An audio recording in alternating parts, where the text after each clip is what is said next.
સેવાકીય કાર્ય કરવા અને સેવાકીય પ્રવૃત્તિઓ સાથે જોડાઈ રહેવું આપણે જાણીએ છીએ તેટલું સહેલું નથી હોતું.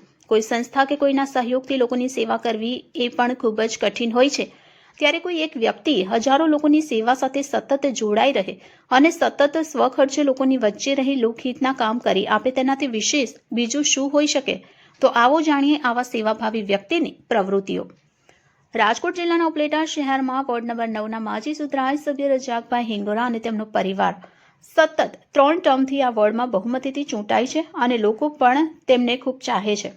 ગમે તેવી પરિસ્થિતિમાં આ પરિવાર લોકોની સેવા કરવાનું ચૂકતા નથી. વર્ષોથી આ પરિવાર અહીંના વિસ્તારમાં વર્ષે 5 થી 7 લાખ રૂપિયાના સ્વખર્ચે સેવાકીય કાર્યો કરે છે, જેમાં રમજાન માસમાં ફ્રૂટ અને ફરસાણ વિતરણ, મહોરમ માસના તમામ દિવસોમાં શરબત વિતરણ, કુદરતી આફતો અને કોરોના જેવા કપરા સમયમાં અનાજની કીટ વિતરણ જેવા લોકહિતના કાર્યો કર્યા છે અને હાલ તેઓની જન્નત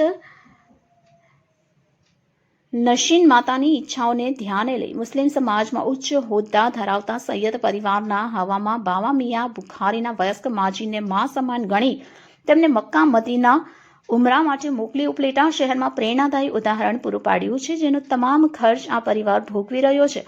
આ ભવ્ય કાર્યક્રમની સાથે રજાકભાઈ હિંગોરાએ ઉપલેટા શહેરમાં હિન્દુ મુસ્લિમ સમાજના તહેવારોને ધ્યાને લઈ સૌપ્રથમવાર વોર્ડ નંબર 9ના તમામ વિસ્તારોમાં હિન્દુ મુસ્લિમ સમગ્ર પરિવારને ખાદ્ય શુદ્ધ તેલની 4500 થી 5000 બોટલ વિતરણ કરવામાં આવી હતી અને સમગ્ર વિસ્તારના લોકોનું વિશાળ ન્યાઝનું જમણવાર રાખવામાં આવ્યું હતું, જેનો અંદાજે 8 થી 10 લાખ રૂપિયાનો ખર્ચો રજાકભાઈ હિંગોરાના પરિવાર દ્વારા કરવામાં આવ્યો હતો. હું રજાક ઓસ્માન હિંગોરા ઉર્ફે બાવલો, વોર્ડ નંબર 9નો માજી સુધરાઈ સભ્ય. આ પ્રોગ્રામ મારી બા પાસે ઉમરો કરાવી એના માટે હંધાય કાર્યક્રમ છે. આજ રાતના મિલાદ, કાલે સાંજના 21 દેગો નિયાજ, પછી સવારના 33 દિવસે તેલની બોટલો 3504,000 વેચવામાં આવશે. આ હવામાને ઉમરો કરવા મોકલી દો છો મારી બા પાછળ. અમારામાં ચાલે કે માં ગુજરી ગયા હોય તો કોઈ પણ માણસોને કે ભાઈને આપણે પાછળથી ઉમરો કરાવી શકીએ.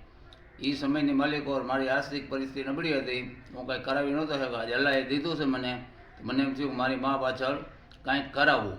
તો મારી મા હુરબાઈ માં સમજીને હું હવામાને મોકલી દેશો ઉમરો કરવા.